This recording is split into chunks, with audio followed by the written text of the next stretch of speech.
आप आगे सुनेंगे, एक परिकरण आता है, एक विषय आता है, एक कथा आती है। हाथी अपने हाथी को लेकर के सैर करने चला। रास्ते में उस महंत ने, जो हाथी को चलाने वाला व्यक्ति था, उसने कुछ शराब पी ली रास्ते में जाकर के और हाथी को भी पिला दिया।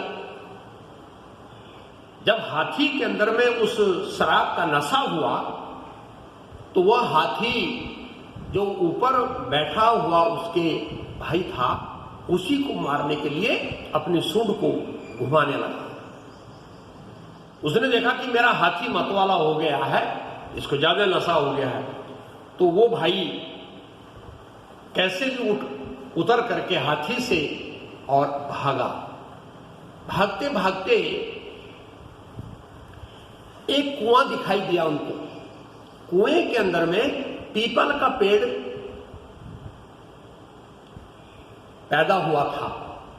उस पीपल की पेड़ की जड़ें नीचे लटकी हुई थी कुएं में। उसने फटाफट पेड़ को पकड़ा और कुएं के अंदर में जाकर के जो पीपल की जड़ें थी उसमें वो जड़ें पकड़ करके लटक गया। हाथी पीछे पीछे आ रहा था। हाथी ने देखा कि कुएं में उतर गया तो हाथी कुएं के ऊपर और अपने सूंड को नीचे, लेकिन वो काफी नीचे चला गया। अब ऊपर हाथी सूंड को नीचे लगा रहा बार बार कि मैं इसको पकड़ूं, मारूं इसको, इसने मुझे इतना नशा क्यों करा दिया। अब वो भाई पीपल की जड़ों को पकड़ करके और लटका हुआ है। नीचे क्या देखते हैं, कुएं के नीचे जानवर है जो मुंह खोले हुए ऊपर की तरफ देख रहे हैं कि ये व्यक्ति कोई नीचे आए और हम इसका भक्षण करें। वो अपने मुंह को खोले हुए, सब ऊपर को मुंह करे हुए, सब जानवर खोले हुए अपना मुंह, और ऊपर देखता है तो हाथी सूंड को नीचे लगा रहा। कुछ देर में उसको ऊपर भी भय और नीचे भी भय। अगर नीचे गिरूं तो ये जानवर खा जाएंगे, ऊपर जाऊं तो ये हाथी मुझे मार देगा। अब बेचारा बड़ा दुखी हो गया और जड़ों को पकड़ा हुआ है। कुछ देर में क्या देखता है वो कि एक काला चूहा और एक सफेद चूहा दोनों पीपल की जड़ों को काट रहे हैं, उतर रहे हैं। वो देख रहा कि अरे एक सफेद चूहा और एक काला चूहा दोनों जड़ें पीपल की काटने में लगे हुए हैं और ये जड़ कटेगी, मैं नीचे चला जाऊंगा, ऊपर जाता हूं तो हाथी मुझे मार देगा। अब वो बड़ा भयभीत हो गया, जड़ों को देख रहा है और काला और सफेद चूहा उसको काटने में लगे हुए जड़ को। लेकिन कुछ देर के बाद में क्या देखता है कि एक मधु ने छत्ता लगा रखा है पीपल के पेड़ में, और वहां से वो क्या देखता है कि उसमें शहद टपक रहा है, मधु टपक रहा है। अब वो मधु शहद को चाटने लगा, और जब मधु शहद को चाटने लगा, उसको चखने लगा, तो नीचे की मौत को भूल गया, ऊपर की मौत को भूल गया, डर को भूल गया, और बीच में जो चूहे कतर रहे थे जड़ को, सफेद और काला, ये सब भूल गया और वो शहद चाटने लगा। शहद के चाटने में लग गया, शहद के स्वाद में लग गया। भाइयों बहनों माताओं, ये दृष्टांत हाथी का नहीं है। आप हम भी इसी प्रकार से संसार में आपने अपने मन को मतवाला बना लिया, आपने अपने मन को विषय रूपी शराब पिला दी, और इसको कुछ नहीं दिखता है, इसको विषय ही सूझता है। इस मन को आपने संसार रूपी वासनाओं में इसको आपने बांध लिया है। अब ये मतवाला बन गया है। जो जड़ है पीपल की, वो आपकी आयु है, आपकी उम्र है, और सफेद चूहा और काला चूहा रात और दिन है। दिन भी आपकी उम्र खत्म कर रहा है, रात भी आपकी उम्र खत्म कर रहा है। हाथी ऊपर कौन है? आपका मन। आपका मन मतवाला हो गया है, जो आपके पीछे पड़ा है, आपको मारने के लिए लगा है।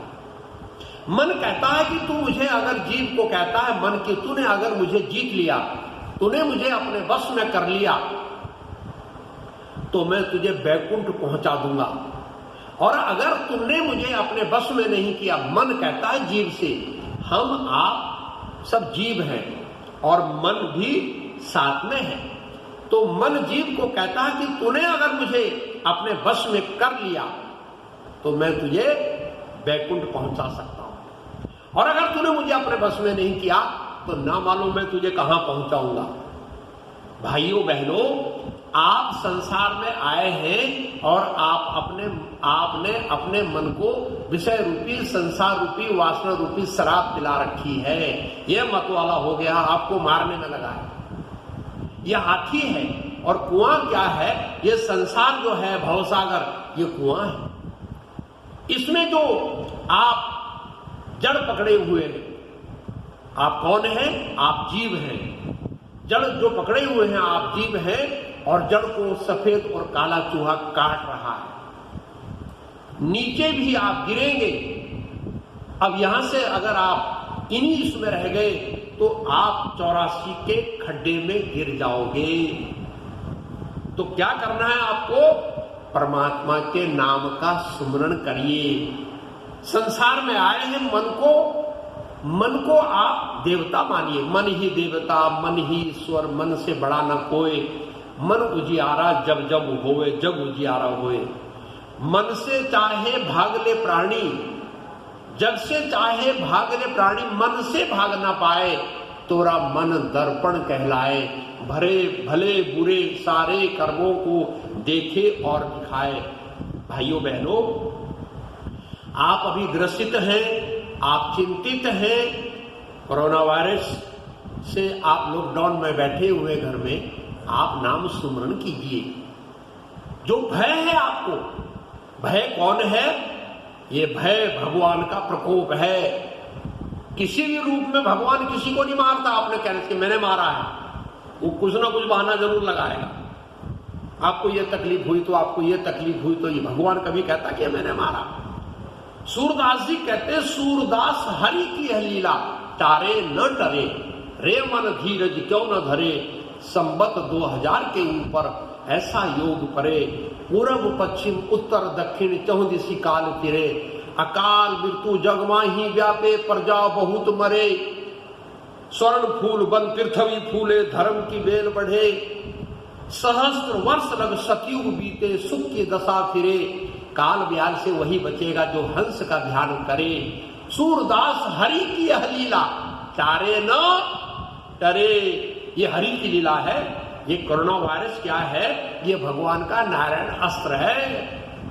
इसलिए आप परमात्मा के नाम का सुमरण जानिए। सदगुरुदेव श्री सतपाल जी महाराज जी के दरबार में आप आओ। उनके संत महात्मा, उनके आश्रम पूरे भारत में नहीं, पूरे विदेशों में भी उनके आश्रम है। और उस परमात्मा के नाम का ज्ञान देने के लिए, जैसे सतयुग में विष्णु भगवान ज्ञान को देने आए, फिर त्रेता में राम जी उन्होंने ज्ञान दिया, द्वापर में श्री कृष्ण जी महाराज जी इसी ज्ञान को देने के लिए सदगुरु के रूप में आए हुए हैं। हम उनके शिष्य हैं। आप आइए और पूरे भारतवर्ष में आप पता कीजिए महाराज जी के आश्रम कहाँ हैं। उनके संत महात्माओं के नजदीक बैठ करके ज्ञान को जानिए, सुमरण कीजिए, दुख दूर हो जाएगा। बोलिए श्री सदगुरुदेव महाराज की जय।